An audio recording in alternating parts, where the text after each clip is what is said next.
పురాణ పురుషుడు 20వ అధ్యాయము. అక్రూరుడు కంసుని కొలువున చేరిన నాటి నుండి 4 దినములకొకమారు కారాగృహమునకు పోయి దేవకీ వసుదేవులను ఉగ్రసేనుని చూచి ధైర్యము చెప్పి వచ్చుచుండెను. కంసుడు పాపాత్ముడనియు అక్రూరుని ప్రయత్నముల వలన లాభము లేదనియు ఉగ్రసేనుడు నిస్పృహుడై పలుకుచుండెను. అతడు మరియు ఇట్లనెను: దేవకి నీకు కూడా చెల్లెలే కదా. కంసుడెట్లును రాజరక్తము పంచుకొని పుట్టినవాడు కాడు. పరమ పతివ్రతయగు నా భార్యను నా పరోక్షమున ద్రమిళుడను దాక్షిణాత్యుడు సమ్మోహపరచెను. అతడు గంధర్వోపాసకుడు, వామాచారుడగు తాంత్రికుడు. ఒక క్షుద్ర యక్షుని ప్రయోగముచే అతడు నా భార్యను ఒక అపవిత్ర వేళ వశపరుచుకొని స్పృహలేని సమయమున గర్భధారణము చేయించెను. తత్ఫలితముగానే ఈ క్షుద్రుడు సంభవించెను. వీనిని చిన్నతనముననే వధింపవలెననుకొంటిని. తల్లి గర్భశోకమునకు భయపడి పాపభీతితో ఉపేక్షించి తిని. గోటితో పోవు కార్యము నేడు గొడ్డళ్లకు ఎదురు తిరిగినది. ఇక నీ ప్రయత్నములు వ్యర్థము, మానవచ్చును. ఆ దిగివచ్చు పురాణ పురుషుని రాక సత్యమైనచో వాడే దీనిని పరిష్కారము చేయవలెను. లేదా నీవే ఆ పుణ్యము కట్టుకొనుము. నీవు నా రాజ్యమునకు వారసుడవను గౌరవము నాకు దక్కును. అక్రూరుడు: నేను రాజ్యమేలుటకు పుట్టలేదని పూజ్యపాదులు మా తండ్రి సెలవిచ్చిరి. కంసుని కొలువునకు ఎందులకు అంగీకరించితునో నాకే తెలియదు. నరులలో పుట్టుకచే దుష్టులుండరనియు పరిస్థితులచే జనులు దుష్టత కలిగి ప్రవర్తింతురనియు నా విశ్వాసము. దాని పునాదులు ఇప్పుడు కదులుచున్నట్లున్నవి. సామరస్యమే నా సిద్ధాంతము. ప్రయత్నము మానను, నాకు విసుగు లేదు. ఉగ్రసేనుడు: ఎట్లయినను నీ చెల్లెలు దేవకి అష్టమ గర్భమును నీ ఒక కంట కనిపెట్టి కాపాడవలెను. మొన్న శ్రావణ శుద్ధ ఏకాదశికి ఆమెకు 11 మాసములు నిండినవి. ఆరోగ్యవతిగానే తిరుగుచున్నది. 12వ మాసమున ప్రసవించునేమో తెలియదు.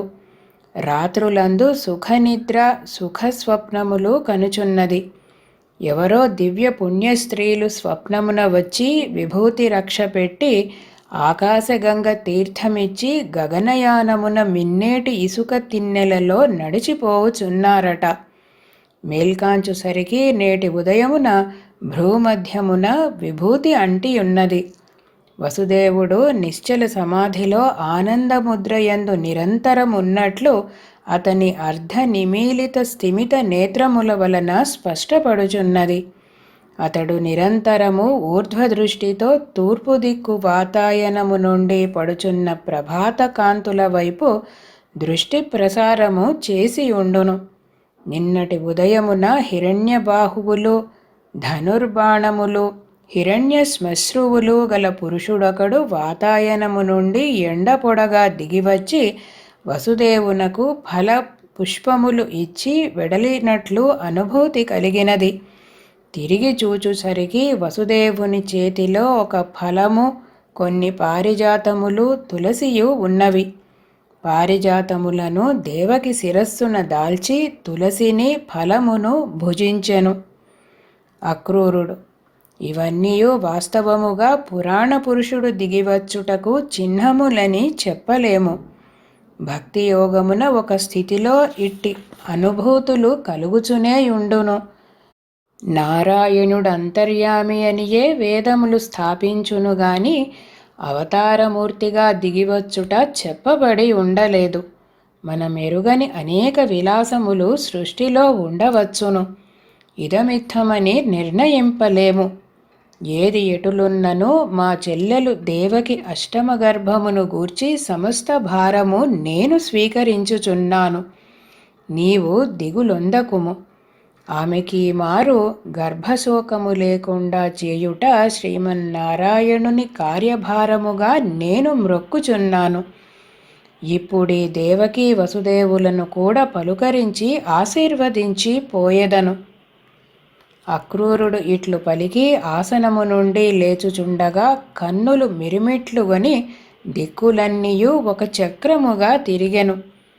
శంఖధ్వానములు వినిపించెను. కంటి ఎదుట సుదర్శనాయుధ మహాజ్వాలలు గిరగిర తిరిగెను. ఆకాశము కేశబంధముగా, తారకలు కిరీటమణులుగా, సూర్యచంద్రులు కన్నులుగా, భూపరిభ్రమణము నాభిగా, పాతాళము చరణమూలముగా ఒక మహామూర్తి స్పష్టాస్పష్టముగా ఊహామాత్రముగా పొడకట్టెను. తాను వానియందు ఉన్నట్లు గోచరించెను. తాను నారాయణాంశ సంభవుడుగా మరల స్మరించి తట్టుకొని లేచి నిలబడెను.